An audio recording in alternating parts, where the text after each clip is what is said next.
What's good, y'all? We back with another one. We got an LSU football star. I think it's with the LSU. It's out of Louisiana. I think it's LSU due to the colors. But they say he died 4 months after a fatal decision on the highway. I don't really know what that means, but shit, let's go and get into it and find out. Family feels. Nussmeier will throw quickly, and that's Kyron Lacey, first play of. Okay. That's on a little half roll. He'll fire again, and Lacey, I think he got a foot. Lacey in motion. I remember him. Looking that way now on the wheel, throws it up. Lacey caught it. Did he get it? I remember him. Back on me. Bruh. You won the goal of the game.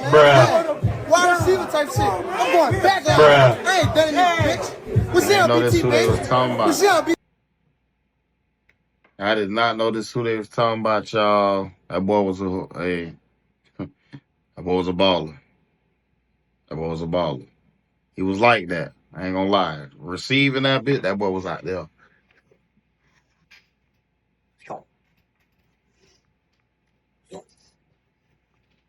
That boy, I'm telling you, that boy was like that. Hey, it's out. Come on, man. Hey, come on, man. That fucking game. That fucking game. See how Dante, bitch. Come on, man. It's game. That fucking, what up? Pop, pop, pop, pop, pop. Pop, bitch, nigga, pop. Come on, man. Pop.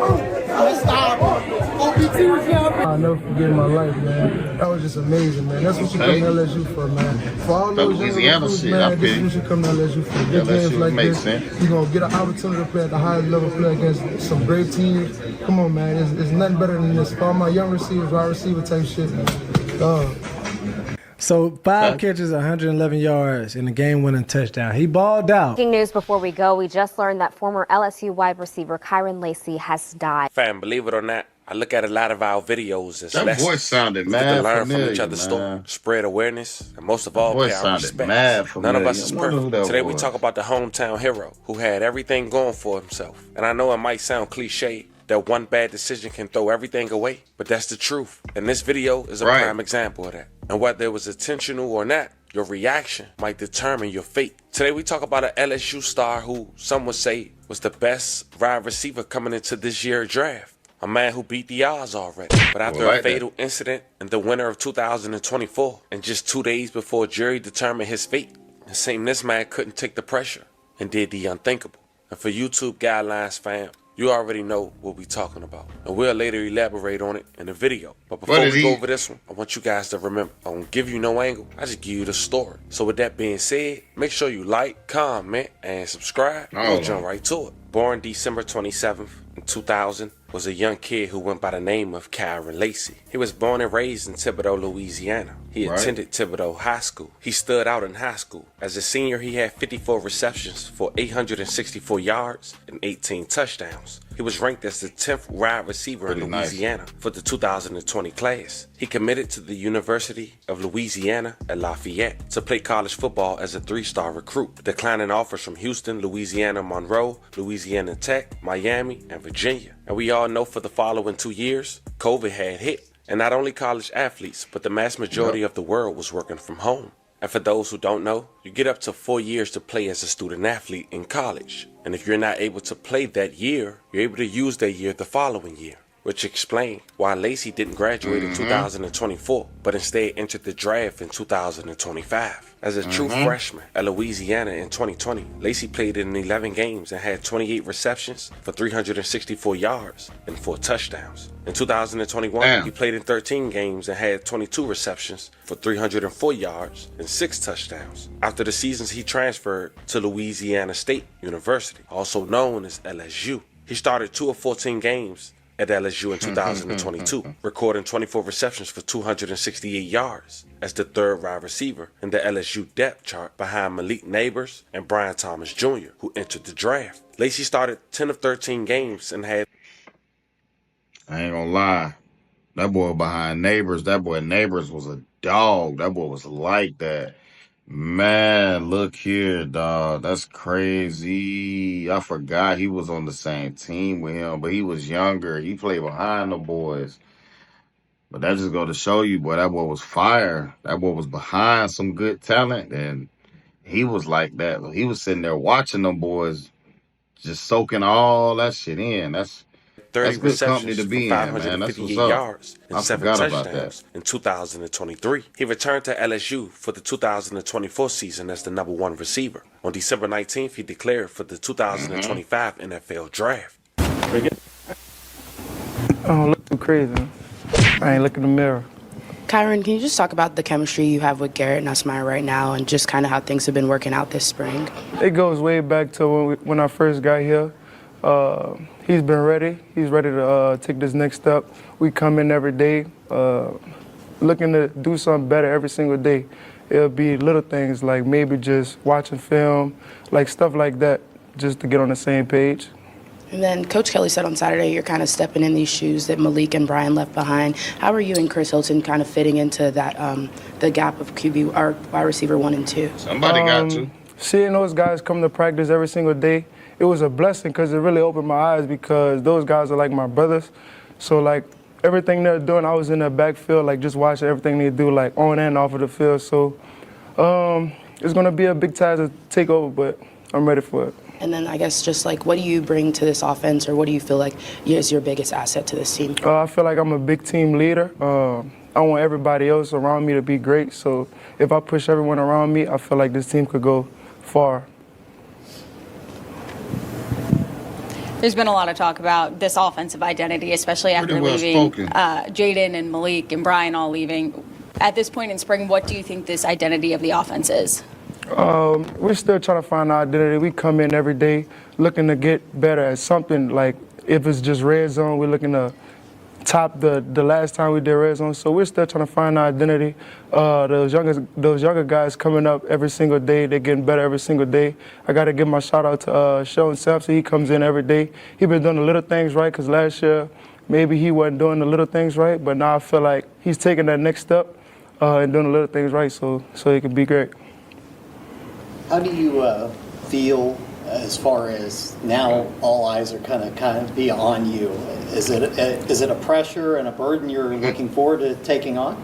It's not really pressure because the eyes is on LSU football, so it wouldn't necessarily be just on me because we have a lot of guys on that offensive unit and defensive unit, so we come in every day to get better. So the time he walked in the door, the whole program. How would you describe how last year went for you in terms of how you started and how you finished personally? Just having to lock in more, like in meetings. Like I had a couple drop balls. Everybody knows that, but it's like how are you gonna bounce back from that? You can't just sit down and be like, feel sorry for yourself, should I say? So you just gotta come in every day and work hard. So. Can you remember a low point specifically where you said I gotta dig deep? I would say like after week 4, I felt myself like going down. So Malik, all those guys, they started bringing me up, telling me what I need to do on and off of the field. So I just trusted those guys, trusted everything they was doing, and got me here. Watching you in the spring, it looks like you're in the best shape you've ever been in. You're most confident. Is that how you would describe how you're playing right now? Most definitely. I feel confident more than ever. Like I just feel ready to compete.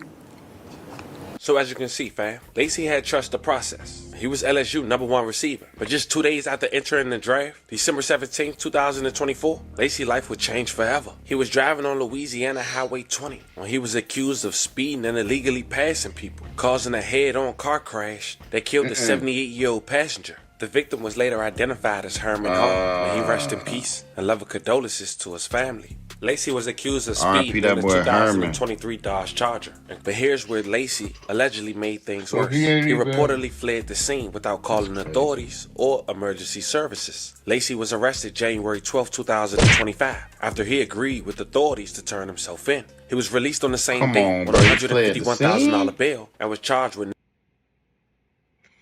Now see, he already done did the damage. Then you gonna flee the scene. We had this talk. Y'all will commit a crime. or do something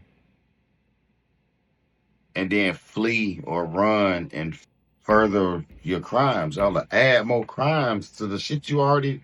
Like, I don't get it, bro. Like, you could have potentially saw a football field again if you literally would have just stayed, but I don't even know. That's crazy, bro. I'm thinking they finna say some other shit, man. He wasn't in the streets or none of that. He was just out here wilding. Had a damn fast car and was just out Negligent here wilding homicide, in that bitch, felony hit man. and run, and reckless That's operation of a crazy. vehicle. Herman Hall's family says he has been involved in a lot of high-profile litigation over his career and says he has never seen a name withheld by officials because someone was a high-profile individual. No one is above the law, not a star athlete, not anyone. Yeah, you're right. Former LSU wide receiver Kyron Lacy is being accused of negligent homicide and hit and run for his involvement in the death of 78-year-old Herman Hall. Crazy. He was a great man with a loving family. He leaves behind a wife who unfortunately has debilitating injuries from this accident as well. She was in the car with him. He leaves behind children and grandchildren. He's a retired soldier, retired law enforcement, just a wonderful man that left a lifelong legacy behind. Louisiana State Police say Lacy was driving recklessly along LA 20 in Thibodaux on December 17th, at one point crossing the center line. Drivers in the northbound lane tried to swerve out of the way, causing a head-on collision that took the life of Hall. I think that tells us a lot about Kyron Lacy. Got into some shit with himself. Attorney Digger Earls, who plans to represent Hall's family in the case, says he is a big LSU fan, but that will not stand in the way of this case. I cheered Kyron Lacy throughout his career. But that doesn't change my position or doesn't change the job that I have to do seeking justice for this family. State police told Hall's daughter days after the crash that the suspect was a high-profile person and that they were going to take their time on the case. I don't understand why state police would withhold the information, like the name of the defendant, because he plays football. That's ridiculous to me. WBRZ asked state police why it took 3 weeks to file the warrant. They said they had to speak with witnesses and look for all possible evidence to confirm Lacy was driving. Earl says Herman was a veteran Marine who would want justice. My job's to seek justice for his family and for R.I.P. that boy Herman, man. R.I.P. that boy Herman. We're going to bow our heads, give that boy a moment of silence.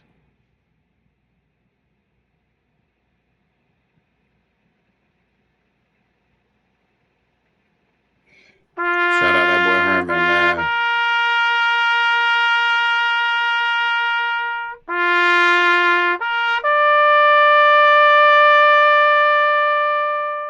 Shout out that boy Herman. For Mr. Herman. Mr. Herman lived his life fighting for justice. He would want someone to fight for him. Lacy's agent, Rocky Arsenault, issued a statement saying Lacy is fully cooperating with authorities and that the facts will ultimately demonstrate the truth. You can read the full statement on our website at April 14, 2025. A jury was set to hear Lacy's case, which is also 2 weeks away from the 2025 NFL Draft that's being hosted in Green Bay. But just 2 days prior before a grand jury set to hear his case, April 12, 2025, Lacy was in his apartment in Houston, Texas, where reports come that he lost his life. May he rest in peace and love and condolences to his family. You can only imagine what he was going through. One mistake, watching his peers set for the draft, and he was less than 48 hours before determining whether he would have to spend some time incarcerated. Fam, I hope we able to learn from this. Sometimes things out of our control, but if he would have stayed there, the outcome could have possibly been different. I'm praying for everyone who was affected by this video that we just talked about. Fam, this was the story of a man from Louisiana who worked hard to one day live out his dreams in the NFL. And just 4 months before the draft, an accident took place where he claimed another man's life by driving recklessly. And just 2 days before a grand jury determined his fate, he loses his life. Let me know how you guys feel about this one in the comments. Don't forget to like and subscribe and tip. That's crazy, man. R.I.P. that boy Kyron. R.I.P. that boy Herman. Military